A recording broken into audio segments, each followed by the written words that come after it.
ஜெயங்கொண்டம் அருகே இந்து கோயில் கும்பாபிஷேக விழாவில் கிறிஸ்தவ பாதிரியார்கள் பங்கேற்று சிறப்பித்த சம்பவம் நிகழ்ச்சியை ஏற்படுத்தியுள்ளது. இந்துக்களும் கிறிஸ்தவர்களும் கணிசமாக வாழும் நடுவலூர் கிராமத்தில் இந்த சம்பவம் நிகழ்ந்துள்ளது. இந்த கிராமத்தில் உள்ள விநாயகர், மாரியம்மன், ஐயனார், ஐயப்பன் கோயில்களில் நடைபெறும் கும்பாபிஷேகத்திற்கு வருமாறு கிறிஸ்தவ பாதிரியார்களுக்கும் கிராம மக்கள் அழைப்பு விடுத்திருந்தனர். அந்த அழைப்பை ஏற்று வந்த பாதிரியார்கள் கோயில் கோபுரத்தின் உச்சி வரை சென்று கும்பாபிஷேக விழாவை முன்னின்று நடத்தினர். அவர்களுக்கு ஊர் பொதுமக்கள் சார்பில் சிறப்பு செய்யப்பட்டது.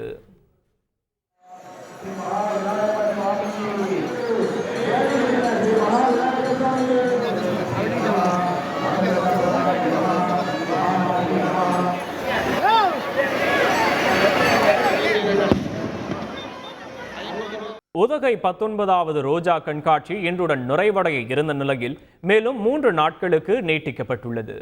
உதகை அரசு ரோஜா பூங்காவில் கடந்த 10ஆம் தேதி ரோஜா கண்காட்சி தொடங்கிய நிலையில் சுற்றுலா பயணிகளின் வருகை அதிகரிப்பு காரணமாக மேலும் 3 நாட்கள் நீட்டிக்கப்பட்டு மே 22 வரை நடைபெற உள்ளதாக தெரிவிக்கப்பட்டுள்ளது.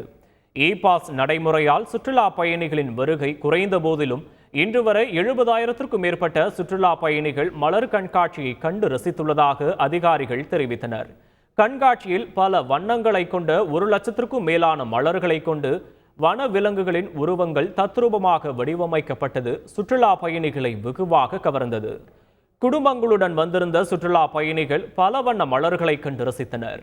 கொடைக்கானலில் சாரல் மழையில் நனைந்தபடியும் குடைகளை பிடித்தவாறும் பிரையன் பூங்கா உள்ளிட்ட இடங்களை கண்டு ரசித்த சுற்றுலா பயணிகள் மழையை பொருட்படுத்தாமல் நட்சத்திர ஏரியில் படகு சவாரி செய்து மகிழ்ந்தனர்.